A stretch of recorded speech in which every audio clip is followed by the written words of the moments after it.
Welcome to MTG Ectoplasm, your home for spirits and spirit decks in the world of Magic the Gathering. On this episode, there was a card spoiled for Modern Horizons 2, and you guys have been making noise. Then another card got spoiled for this Dungeons and Dragons set, and a Spirit Master made some noise. And then finally, I observed a young man playing MTGO on Twitch, and there's a learning moment there. Do I got you curious? I hope so. Let's get this thing started, shall we? Let's go.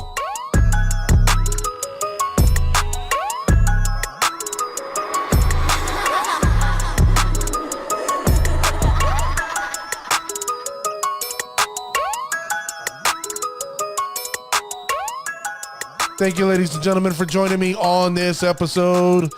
I am your host, Dwight, aka D Blanco, a medium that wears an extra large.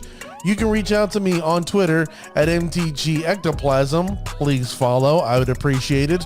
Also, I got an email where you can contact me directly. That's right, mtgectoplasm@gmail.com. I would love to hear from you. Also, I got my own very own website, mtgectoplasm.com, where I put the latest and greatest episodes on there. So if you want to go back and check and listen to the library, you're more than welcome there. And also, if you're just new listening to the show, do me a favor, hit that subscribe button. I'm not going to let you down. You're going to enjoy the show. Why? Because this is the #1 growing podcast for spirit content in the world. That's right, ladies and gentlemen. I have cracked 1,000 listeners. You heard right, 1,000 listeners. Isn't that crazy? So I want to thank everyone worldwide listening to the show. I want to thank everybody here in the US as well. We also have a new country listening. It's China. Let me just say ni hao and shi shi for listening. And hopefully they're responding with bukachi. Yes, I know, just the 3 words in Mandarin, but that's, not here or there. And finally, I have a sponsor this week. Okay, this show is sponsored by Rec Productions. Rec Productions is an awesomely disruptive crew of digital media and lighting production enthusiasts. They produce killer audio and video content for businesses, artists, and anyone else who wants to be heard and seen. For more information, please visit their website, www.recproductions.com. That's productions.com, repproductions.com. Check them out. Now, I'm going to be honest with you. I've been working with these people for quite some time. The owners are Kelly and James, and their crew, great guys, Chris and Will. I do a thing with them Friday evenings, 9 p.m. Eastern. Me and James do a fun little BS show called The Weekly Catch Up, hosted by Handsome and the other guy. And you know who Handsome is, right? I'm just saying, you're listening to the show, just saying. So if you're looking for fun entertainment on a Friday night and you got nothing else to do, on Twitch, that's right, on Twitch, 9 p.m., just go to Rec Productions. They have their own little channel there. Just go there for me, just for ish and giggles. And you can watch me on a show, discuss a whole bunch of nonsense with my boy James, 9 p.m. Eastern, Friday on Twitch. Now that the pleasantries are over with, now that my homework assignments are done, I want to apologize to you, the listener. I said there in the beginning, yes, we broke 1,000 listeners. And I want to I want to say hands down, I am humbled and I appreciate it. Okay, I have my stock stuff here where I piecemealed it together so I can provide you some of the best spirit content I can. Now, you may be going, Dwight, well, what happened? You usually put stuff out on Wednesdays and Sundays. And you're 100% right. What happens is that, I don't know if you're aware, that I'm in nursing school. I have a full-time job, and it took a lot out of me. I had my final exam, And here comes my dog's about to complain and bellyache because they hear some noise that they shouldn't be hearing. So don't mind the dog barking in the background. But I was a little exhausted. I need a little time for me to recharge my energy, my get my chi in line. And that's the reason why I didn't put anything out on Wednesday. So I want to apologize to you guys.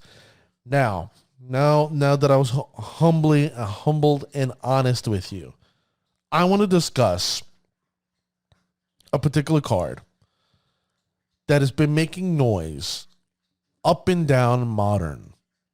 That's right, ladies and gentlemen, making noise through Modern. And the funny thing is that we have not seen this card played in Standard since 7th edition. Now, we're in, 21st edition right now, and 22 edition is going to be this Dungeons & Dragons set. It's been many years since we've seen this card. That card is Counterspell. Now, I know some of you out there are like thrilled and excited, like, yes, I play Azorius, and you know what? We could use a great counterspell like Counterspell. And I could not agree with you more. Counterspell is a great counterspell. I mean, it doesn't, you know, we have counterspells out there like, oh, well, you pay 3 and their card's not countered, or counter that spell and it goes back in their hand, or counter that card and it goes on top of the library, or counter that card and they get a little 2/2 bird. You know, you can only counter non-creature spells, or you can only counter creature spells, or you can do this, and it's like, I hate to say, like, they're counter spells, but they're not the tried and true, realistic, back in the day, once created thing that pissed off everybody, counterspell. And the reason why, ladies and gentlemen, is because that had counterspell had a soft band since 7th edition. People bitched and bellyached so much during 7th edition, during that Standard time, that Wizards sat there and said, we're not printing it again in Standard. Nope. It doesn't matter what's being done, what's going on. We're not printing it in Standard. Now that they're printing Modern Horizons 2, and because they saw how well Modern Horizons 1 did, they're like, well, you know, maybe it's time to bring Counterspell to Modern. And you know what? I'm okay with it. I don't think it's going to break the format. I don't think there's anything crazy about it. I mean, let's be honest with one another. You, me, listening, and everyone else, hopefully they're listening in the background. If Counterspell becomes this crazy, exotic card that starts warping the format, you know, I know, we both know, we all know, WotC's going to step in and go, that card gets the axe. Now, it'll take maybe a couple of months to figure it out because, you know, WotC does decide to take their time and draw things out. And, we got to look at the statistics and the analytics when we all know at that particular time, maybe not, that thing shouldn't be there. But we don't know. We don't know how it's going to play out because let's be honest, ladies and gentlemen, we do not know what's in Modern Horizons 2 yet. The whole set hasn't been released yet, and we're not going to see anything released for probably about another 2 weeks. Now, I have here the Wizards timeline. May 20th, which is in next week, we're going to see weekly MTG reveals. Ooh. May 24th, previews begin. Yay. June 2nd, full card images galleries. Okay. June 3rd, available on Magic Online. That's pretty fun. I like that. June 11th through the 13th, webcam release playthrough Spell Table Beta. Now, I'm trying to figure out what the hell is Spell Table. Now, I haven't seen any announcements for it. Have you seen anything for it? Maybe I got to ask my friend Google and look through my Google machine and figure out what that is. And I'll let you guys know later. June 11th through the 17th, pre-release weekend, including in-store play where available. Now, guys, I've been telling you, haven't I? I've been warning you guys. People have been doing this vaccine. The COVID is starting to come down. Things are going to start opening up. The CDC just released a thing earlier today or yesterday stating that, guess what? If you're fully vaccinated, you may not have to wear your mask outside or inside in certain areas. Been telling you guys this. And then for some reason, the worldwide release has been pushed back. I don't know why. I do not care. But all I know is that I am personally excited to see the craziness that Modern Horizons 2 brings because of the craziness that Modern Horizons 1 brought. Like my big old friend Hogak, who ended up warping Modern completely for several months until people bitched and bellyached like they did with Tybalt and his trickery and had to be banned. So, Counterspell. Where do I stand in Counterspell? I like the card. I think I'm a fan of it. And you're going to go, well, Dwight, does it fit in Spirits?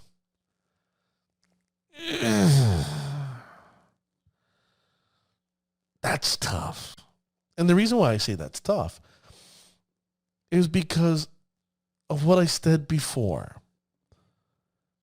It's one of these tried and true counter spells that can counter almost anything and everything, with the exception of triggered abilities and ETBs, and it can't counter lands because I don't know any card that's ever said, no, you can't play a land. Now, destroy lands, that's a different story, but counter lands, never seen it. I don't think you can counter mana. Now, if I was to see this card actually being played in Spirits, we have to be honest with one another, shall we? Do you actually see this being played in Bant? Come on, be honest with yourself. Take your time. And the answer is no. And why? Because look at that mana base. Okay, that mana base is just screaming to be like we had to put so much green in there so we can sit there and put Noble Hierarch and Coco Collected Company in the deck.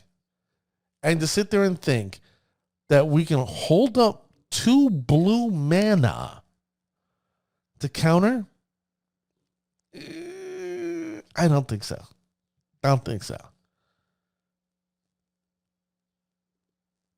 Now I can see the Azorius players like, oh yeah, here it comes. It's going to be great for Azorius. We're white blue. We don't have those 3 color issues. There's no the true color fixing. You're right. You don't have that issue. The only other issue that freaking Azorius has is what? 5 brown mana. 5 land cards total that produce brown mana. What the hell you mean by brown mana? Are you wearing your brown pants and something brown came out? No. Brown mana, meaning colorless mana. Because if we look at the top decks, and of course, you know who I'm going to say. The man, the myth, the legend, Dr. Quella. His main deck is running what? And I hope you guys are following his lead. 3 Cavern of Souls. Then 2 Moorland Haunt. That's total of 5 cards. You're like, well, Wait, it's only 5 cards. Who cares? Now, I've seen certain builds with 20 land. I've seen certain builds with 21. I'm one that prefers 21. Let's subtract 5 from 21. We get 16. Yay, simple math. So we have 16 cards that's supposed to split up between white and blue. Can our mana base handle it? I want to sit there and say yes, but not overly well. And why is because of certain cards like Horizon Canopy. Horizon Canopy's in that deck, ladies and gentlemen.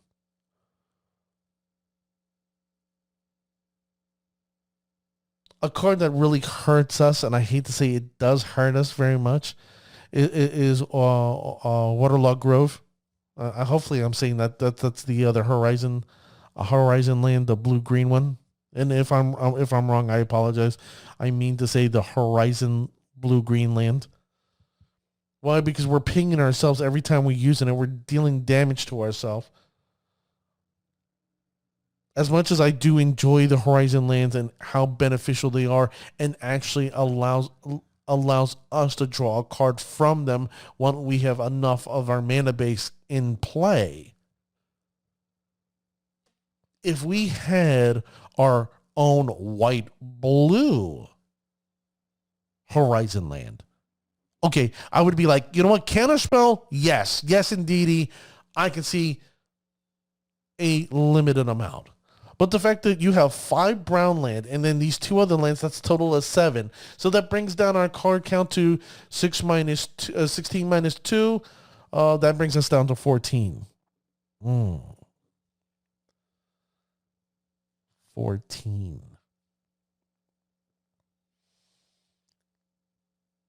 Then those 14 cards, let's see. 4 of them fetch land, so they don't even produce mana. So now we're down to 10.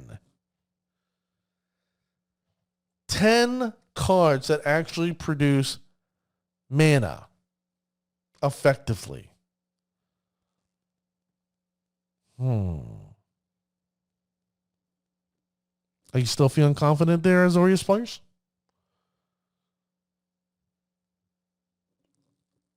I'm not. I'm not trying to poo-poo Counterspell. I think it's a great card. And you know what? I think it's something that we should out there, we as the Spirit community should go out there and test. I don't think, as much as I like the card and I would love to see it played in our deck, I don't think it fits at the moment. I don't think the mana base is correct for it yet. Until those Horizon lands, those white-blue, beautiful Horizon lands get printed. And unfortunately, because of WotC's decision to reprint the enemy fetch lands, which we needed a reprint of enemy fetch lands, but I'd rather them print out cards that are predominantly for us, the Spirit community. You know, it is what it is. We have to wait till 2 years from now until they make Modern Horizons 3 or a set where they go, oh, here you go. Congratulations. Here's your other Horizon lands. Yep, that's a sigh, ladies and gentlemen. That's a sigh. Because I want to believe in Counterspell. I loved Counterspell. I mean, like I told you, if you have, this is a new show you've listened to. Ladies and gentlemen, I started playing at the end of the Saga block. I think it's like Urza's Destiny when I started playing. Right before Mercadian Mask. From a broken set to a set that was just ass. You could say I came in a half-ass time. And I loved Counterspell. I'm a big fan of Counterspell, but right now, there's only one way to find out, ladies and gentlemen, and it's up to you to sit there and the Spirit community, the Test it out. See what happens. It doesn't hurt. Now, would you use it in competitive play? No. Use the free section in MTGO and practice and see how it fits. Don't go into a major competition like, oh, this is the end all be all. This is the card that's going to change everything. Many of us thought that when we saw Force of Negation, right? No, that's why Force of Negation's in the sideboard and not in our main board, not part of our 60, right? And that's where I see Counterspell. I see eventually Counterspell not being part of the 60, but part of the 15 in the sideboard, potentially. And it hurts my soul to say that. Huge fan of Counterspell. Huge. Now, how do I feel about Counterspell in general in Modern? I think it's okay for the ecosystem. I think it's not a problem. I'm okay with it. Yes, does it help out control players? Hands down. Yes, it does. But it helps them how much more? Not by much. And with the way our deck, as Azorius and Bant is set up, ladies and gentlemen, we're in great position. We're in great position. We have Cavernous Souls. Cavernous Souls, ladies and gentlemen. This is a great, amazing card. And I've been telling you guys for a while now, if you have not been buying paper Magic cards, stop procrastinating. If you want to go back and go to these Grand Prix and all these other events that you want to go back to your LGS, just stop procrastinating. You need to start getting these cards now before these prices increase. Things are opening up, ladies and gentlemen. And Cavernous Souls is not one of these cheapy cards. These are not one of these cards that you clean your hamster's cage with. And if you don't like me using your hamster, well, if you're a lizard guy, then your iguana's cage. I only say that because my friend has an iguana. It's cute. I like to pet it.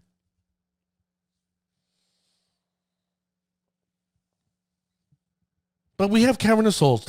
We're in a great position there. And if you didn't hear my episode about Aether Vial, ladies and gentlemen, you need to go back and visit that episode.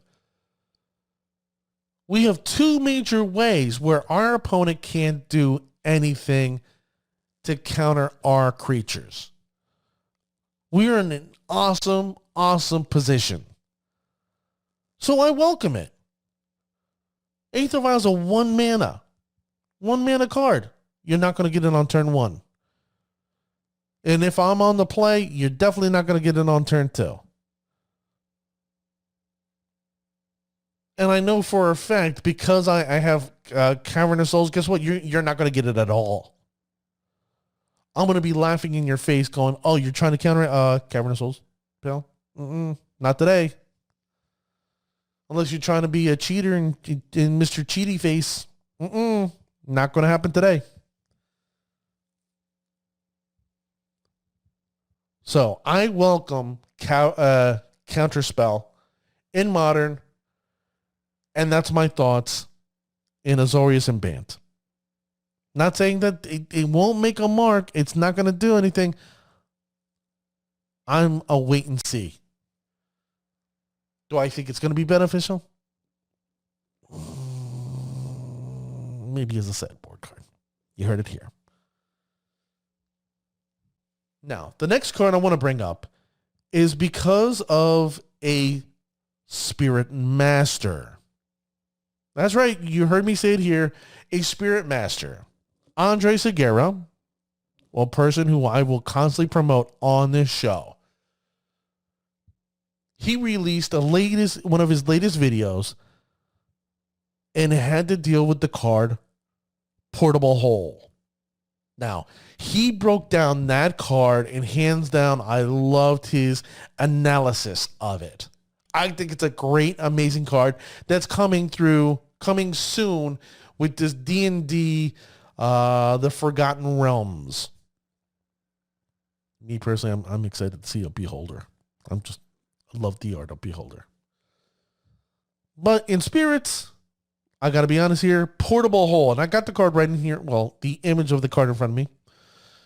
It's 1 white mana. Oh, I love that. Just 1 mana. Portable Hole is an artifact, and it's an uncommon. And it reads, when Portable Hole enters the battlefield, exile target non-land permanent an opponent controls with the mana value of 2 or less until Portable Hole leaves play. I'm sorry, until it leaves the battlefield. I want to be very clear on what exactly it says. Now, I do love the flavor text. It's cute. And it says, they fall for it every time. Get the pun? They fall for it. Very cute, Wizards. Very cute. I like this card a lot. I like this card extremely a lot. Why? Because it allows us to remove permanent from the game 2 or less. And right now, I don't know if you're looking at the standings, ladies and gentlemen, but Blue Blitz, you got the Boros Blitz decks, you have John Death Shadow, you have all, what's this upcoming deck? Harn Skills Affinity deck is coming out, making noise. You have another one coming out with, I'm going to have to do an episode on it. Oh, geez, I'm now forgetting. A Yawgmoth. This Yawgmoth recursion deck. No, I understand Yawgmoth is not two or less, but the cards that work around Yawgmoth is 2 or less. So there's a lot of cards that we can bang out with this card and remove our Path to Exiles. Why should we give our opponent more mana, more fuel to their fire? I personally would love to have Swords to Plowshare. Fine, take the life. I'd rather stop giving you resources than life. And the fact that, you know what, do I wish it was like just 3 or more, 4 or more? Yeah, but then if we did that, then why would we use Skyclave Apparition? Portable Hole is just turn 1, turn 2 if we can't use Skyclave Apparition. And I think it fits that unique spot. And the best part is, ladies and gentlemen, think about it. They are printing more and more Planeswalkers. And guess what? Wrenn and 6 is a 2. You think Wrenn and 6 is going to be the only 2 mana cost Planeswalker? If you believe that, there's a bridge in Brooklyn, New York, that's up for sale. I have the deed, and it's called the Brooklyn Bridge. And if you want to buy that Brooklyn Bridge from me, you just go to mtgectoplasm@gmail.com and let me know. Because I'm willing to sell you that bridge.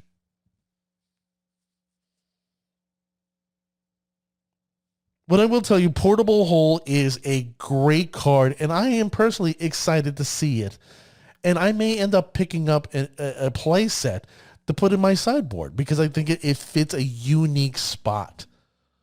And especially in the format right now, because there's a card that I see underutilized in the format right now. Underutilized here. That I want everyone to start considering putting in their sideboard. Which segments me into the next part of the show, which is a card that Dwight wants to see you guys play. And that's Chalice of the Void. Yes, ladies and gentlemen, you heard it here. Chalice of the Void. Why? Because exactly what I mentioned before. You're seeing a lot of these cards, a lot of these modern decks are what? 4 or less mana. And if we can sit there and take resources away from our opponent, 1 mana or 2 mana, what are they going to do? They're screwed. So it forces us to use our deck to get rid of their 3s and 4s. But if we can limit what they can do early game, we will end up winning the long game. So that's where I see us. That's where I think, personally, Chalice of the Void is an underutilized card. And I think it needs to, I think you guys got to start considering maybe to start putting that in your deck. And like I said, right now, the value of it's a little low, so you should jump on it before the price of that skyrockets in paper. Now, I had a fun time on, I think it was Tuesday evening. I finished having my exam for my final exam for my class. And I was sitting there talking to the wife, and I put on Twitch. That's right, I put on Twitch. And I was watching this young man play Azoria Spirits. Now, I tell you all the time, ladies and gentlemen, in my shout-out section where I'm looking for the best of the best, the cream of the crop, the crème de la crème, that I'm looking for you guys. That I'm out there watching, visibly watching you guys play if you're streaming. And now you're going, well, Dwight, why aren't you streaming? You're the big mouth. You're the guy with the show. How come you're not streaming? Why? Because I like to observe. I want to sit there and understand your thought process and understand why you do the things you do and why I do the things I do. Because who knows? You may do things much better than I do. Maybe there's some type of thing that just catches me off guard and go, I didn't think of that line of attack. I didn't consider that line of defense. I did not consider that play at all. Well, I watched this guy, this young man, his name is SeniorPricio. It's Senior, SENIO. Let me repeat that. SENIOR and then PRCIO.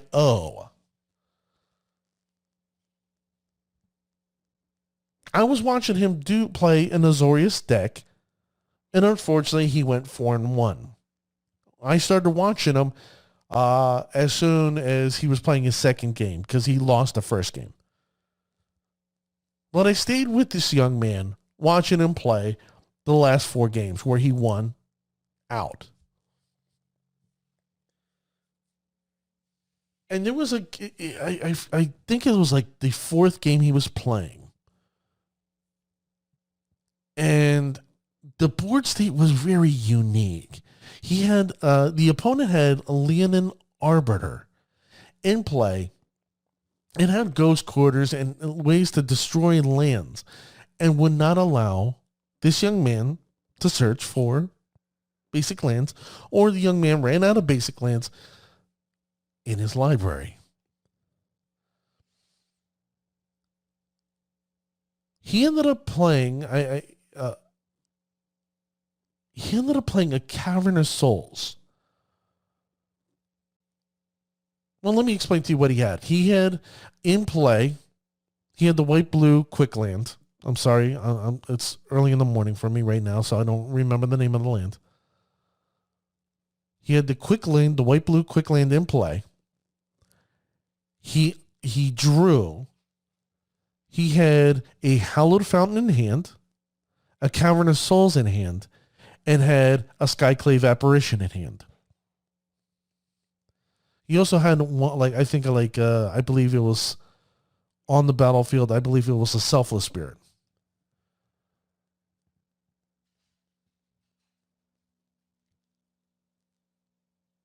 He then plays Cavernous Souls and says Spirits. And I was like, what?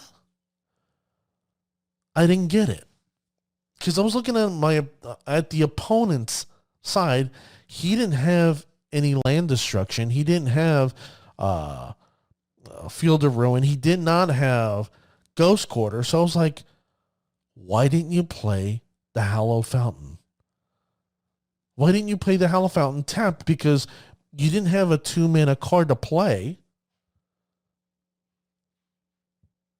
And why wait till turn 3 to play the Hallow Fountain so you take 2 points of damage and potentially lose the game on life because of what your opponent's doing? I didn't understand it. And that was a teaching moment there.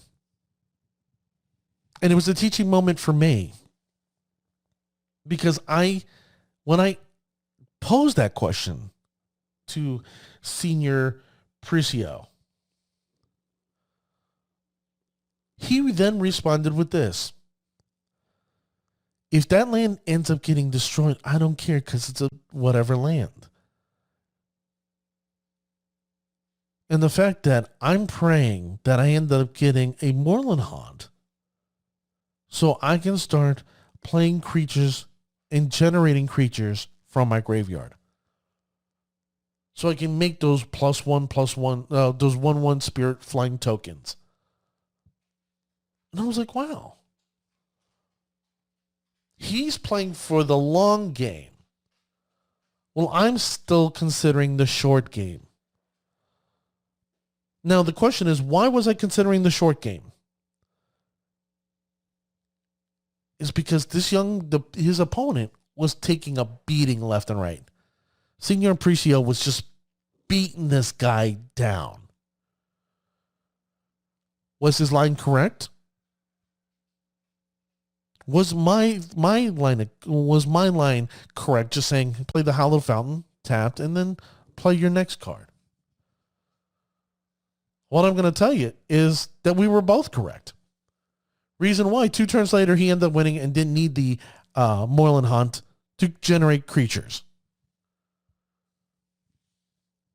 But I appreciated his honesty. I appreciated the way he was looking at things and conceiving the bigger picture, the foresight. So I'm challenging you, Spirit community.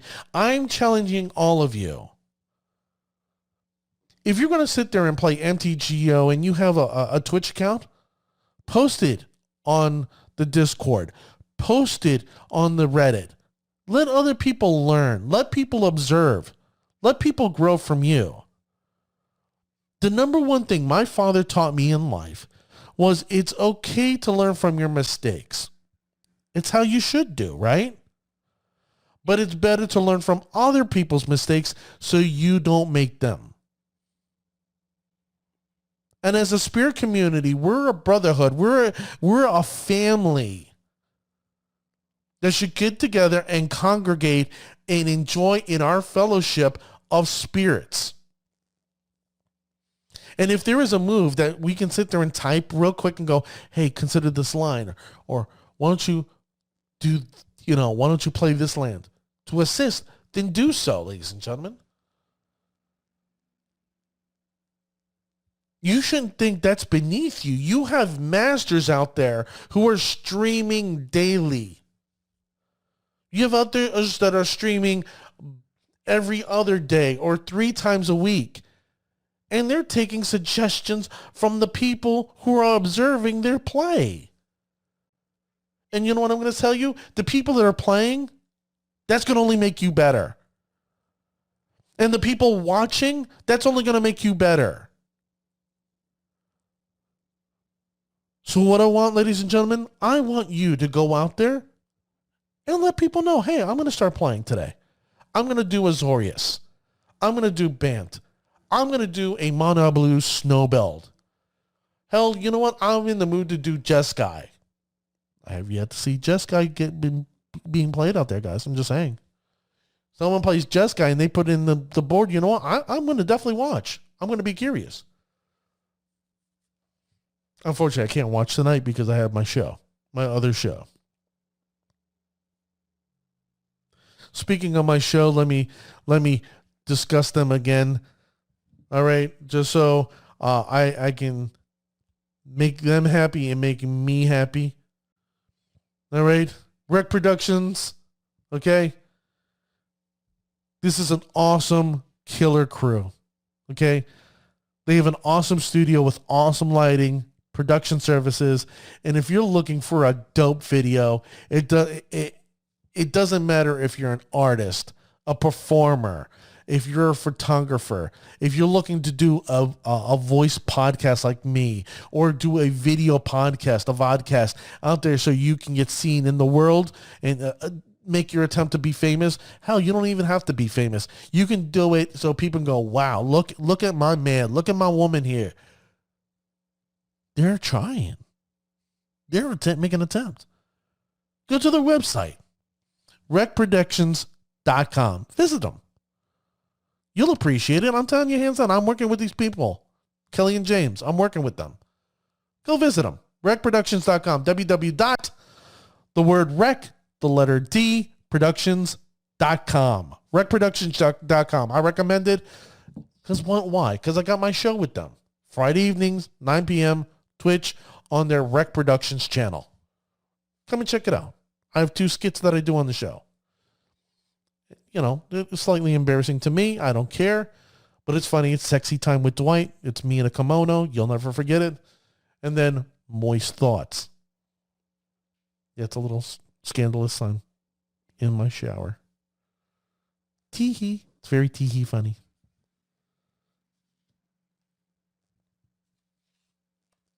So, ladies and gentlemen, we've discussed Counterspell. We've discussed Portable Hole. We discussed the fact that, you know, maybe we should start considering Chalice of the Void because of all those quick decks that are out there in 1 mana or 2 mana. I discussed Mr. SeniorPricio. Congratulations on him going 4-1. Especially going 4-0 while I was watching. But now, ladies and gentlemen, it's that time. It's the shout-out section. I'm looking for the best of the best, the cream of the crop, the crème de la crème. In historic. First place in an arena historic tournament. In a mono blue build, snow build that is. This guy's just killing it, man, in historic. I'm gonna have to find you, my man, and reach out to me. Okay, mtgectoplasm@gmail.com. This is an open invitation to Platinum Mythic Rank Player. Platinum Mythic Rank Player. Thank you for proving that Spirits is the best deck in Historic. Now, in Pioneer, holy crap. Let me just tell you, you guys went balls to the wall, ladies and gentlemen. You went crazy in Pioneer. Let me just count them out here. 1, 2, 3, 4, 5, 6, 7. Jesus, 7 of you. You know what? Breaking them down. Ready? 5-0 with a mono blue snow build. You're going to have to forgive me, my man. Oh, Jesus. Here I go again. Frigiori Firo Rosso. Jesus, that sounded awful. Go figure. My grandmother's, Italian. And I can tell this is an Italian name. Frigiori Firo Rosso. Frigiori Firo Rosso. Well, congratulations. Going 5-0. Then another 5-0 band player, Azorius build, Sayuseki. Look at you, my man. This is what? I mentioned your name so far 3-4 times on the show. Look at you kicking ass out there. Another 5-0 individual here playing Bant. And it's my man, Ivan Drago. Look at you, Ivan, kicking ass out there. This, I've mentioned you multiple times on the show. Another person here that I'm going to mention twice on this episode. Ready? 5-0, mono blue build in snow. Mazuzuku 94. He did it May 10th. Congratulations, my man. First place, Azorius. Jesus. Pataroo. I'm going to call you Pataroo. Patrao. Mr. Pataroo went first place in the Azorius belt. Congratulations. This next player went 5-0 in a BAMP build, and it's Falcon. Falcon. Congratulations. And then finally, 5-0, Mono Blue Snow build. Mazuzaku 94 again, May 13th. Congratulations to all those players in Pioneer, kicking ass, proving that what? Spirits is awesome in Pioneer.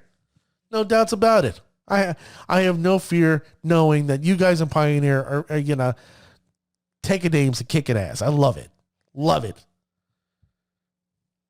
Now in Modern, I'm going to be honest with you. I was hoping to see as many people as I did in Pioneer. But I only got one person, and I'm okay with it. And that person is the one, the only, the unconquerable, went 5-0 with an Azorius build, Dr. Queller. Congratulations, Dr. Queller, for proving that Spirits is the best deck in Modern. Now, I want to discuss real quick, before we end the show, about a sideboard. Because I know there's a lot of you out there in Modern going, ooh, what? Anything new, anything different? His main board is still the same. Nothing has changed. But his sideboard, ooh, I saw this thing and I'm like, ooh, I guess I'm going to have to invest in certain cards. And I know it's going to upset my wife, but that's what I'm good at, upsetting my wife. He has now 1 Pithing Needle, 2 Deicides, 2 Force of Negation, 3 Dampening Sphere, 3 Rest in Peace. Wait for it here. 4 Chalice of the Voids. Wow. Just saying. I don't know if Dr. Queller and I are on the same wavelength here, ladies and gentlemen. But just saying. So, congratulations to everybody that was on my shout out section for proving they are the best of the best, the cream of the crop, the creme de la creme. And if you didn't hear your name here, ladies and gentlemen, this week, don't worry, no fret. I eventually will see you in the 5-0, the first place position. Why? Because us, the Spirit community, believe in you. We want to see everybody elevate and rise and start kicking ass and having our opponents say, you know what, that's bullshit. So you know what that time it is right now, ladies and gentlemen? It's the end of the show. That's it. I have no more. I have no mas. I want to thank you all. Thank you all for making this your #1 spot home. Listen to podcasts for spirits and spirit decks in all of Magic the Gathering. Thank you. I am humbled and I appreciate it. Please go to my Twitter, follow. Email me, share me your thoughts. I would love to hear from you. mtgectoplasm@gmail.com. And then finally, my website, mtgectoplasm.com, where you find all my latest and greatest episodes. And if you want to sponsor an episode or donate to the show, you can do that there. Ladies and gentlemen, thank you. See you guys next time.